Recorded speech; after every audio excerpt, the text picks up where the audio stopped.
After seeing what happened to Russell Brand recently, I bet it's very, very difficult for Brits to speak their mind. But of course, we did find one, grand old actor Michael Caine.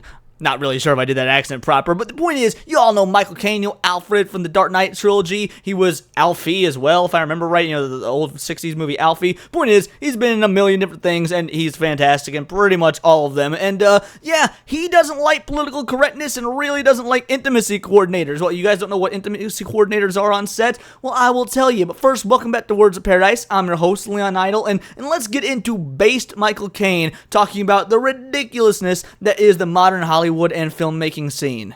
Michael Caine doesn't understand the need for intimacy coordinators. In my day, you just did the love scene and got on with it. Now, if he was speaking like a true Brit, he'd have said you did the bloody love scene and get on with it, but whatever. He's getting up there in age. Look at this photo of him. I'll give him a slight pass. Michael Caine questioned the purpose of intimacy coordinators in a recent interview with the Daily Mail. Really? Seriously? What are they? You never had that in my day, he said. Thank God I'm 90 and I don't play lovers anymore is all I can say. Oh, don't sell yourself short there, buddy. Like look at this face. You tell me that this dude couldn't star opposite Jessica Biel as the main love interest? I think you still got it, Michael. Come on now. An intimacy coordinator for film and TV specializes in choreographing and coordinating simulated sex, nudity, and other intimate scenes between actors and production. Now, I'm gonna be real with you guys. This kind of harkens back to what I was saying in my earlier video about the writer's strike.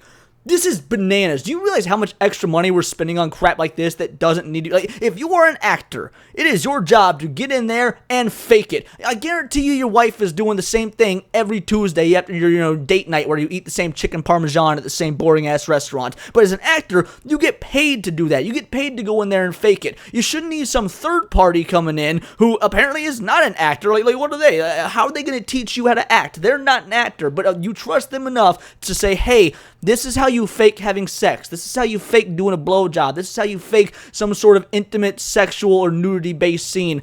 Bro, you're being paid to do a job. You shouldn't need to bring in a third party to teach you to do it better in a way that's, it's appropriate, a way that makes everyone feel special, everyone feels safe. Nah, you get in there, you do the job, you get out, and you'll really hope that your co-star didn't find you physically attractive because they don't need to be cheating on their spouse with you or something like that. Happens on movie sets all the time. My point is, I'm right there with Michael Caine. I think the idea of intimacy coordinators is ridiculous. I wonder if we took the budget of movies, let's say every movie in the last 5 years, and then we took the how much was spent on intimacy coordinators, I bet it's a staggering amount. We could probably fund all the hungry people in Chile or something, because people in Chile don't eat, despite the fact their country is named after a pretty tasty food. In my day, you just did the love scene and got on with it without anyone interfering. It's all changed, Caine continued. The veteran actor also shared his thoughts on political correctness. Oh, goody goody. I would love to hear what this Stone Age Brit has to say about political correctness, considering he lives in a country where you can get sent to goddamn prison for speaking your mind. Telling the Daily Mail, it's dull. Not being able to speak your mind and not being able to call anyone darling. Seriously, how many of y'all watching this are in America? You've been to the South. You know how many Southern women just call everyone honey or sweetie, sweetheart, whatnot? Imagine if dudes, and some dudes are just as prissy as women and just got offended. How dare you call me honey? That is verbal sexual assault. You've raped me. And no, that's just how people talk in Louisiana and Alabama. But yeah, he's right. You can't call anyone darling because they're going to freak out on you. He added, it's hard. I like to learn from friends who are younger than me. No, bad advice. Stop that, Michael. Bad advice.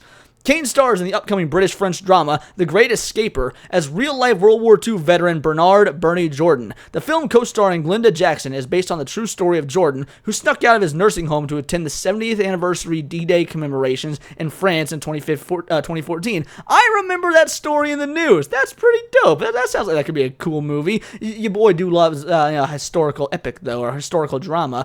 Caine revealed to The Telegraph in a new profile that The Great Escaper, which opens in the UK theaters on October 6th, could be his final film. On Bloody 90, now there it is. There's the bloody. You can't have an interview with a Brit without the word bloody in it. I'm bloody 90 now, and I can't walk properly and all that, Caine explained. I'm sort of retired. I was happy to do it, he said. I just loved the character of Bernie. I thought he was incredible, and it's so beautifully written. With COVID and all that, I hadn't done a picture for 3 years.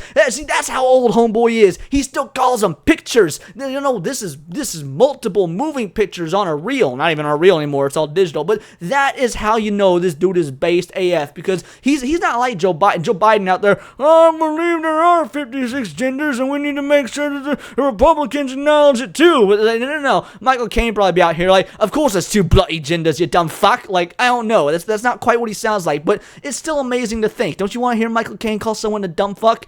And I thought I was finished, and I suddenly did it. I had such a wonderful time. Well, Michael, we had a wonderful time with you as well. I sincerely hope that you don't get thrown in prison for saying, for calling someone darling, because that can happen in your country. All in all, you gotta agree with Michael Caine here. Like, what is the point of intimacy coordinators? Like, I know I went off on a lot of tangents and whatnot, because let's be honest, it's kind of fun to do. But at the end of the day, it makes no sense. Have we really moved into such a soft state of society to where actors can't even act anymore without having to have a third-party actor that's not on screen tell you how to fake an orgasm or whatnot? Like, I'm sure at least female actors gotta be good at doing that. So, I don't know. Intimacy coordinators need to go. They need to be out the gate. I think it's pretty fair and obvious to say why. They even brought in intimacy coordinators to work on the Baldur's Gate game.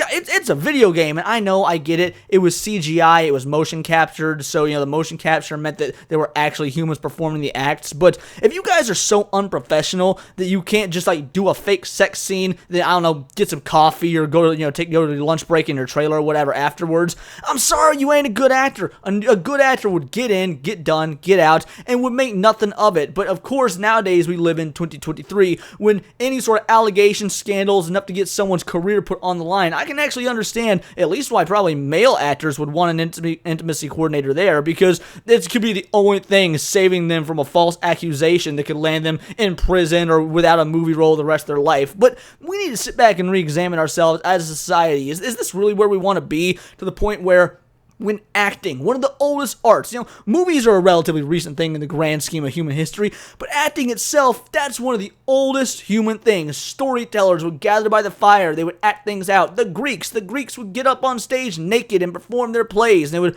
only be dudes because, the Greeks were actual misogynists and wouldn't let women on stage. But, a modern 2023 misogyny, that's a little bit different. Ask women all about it. The point is, acting has been a time-tested tradition throughout the entirety of human history.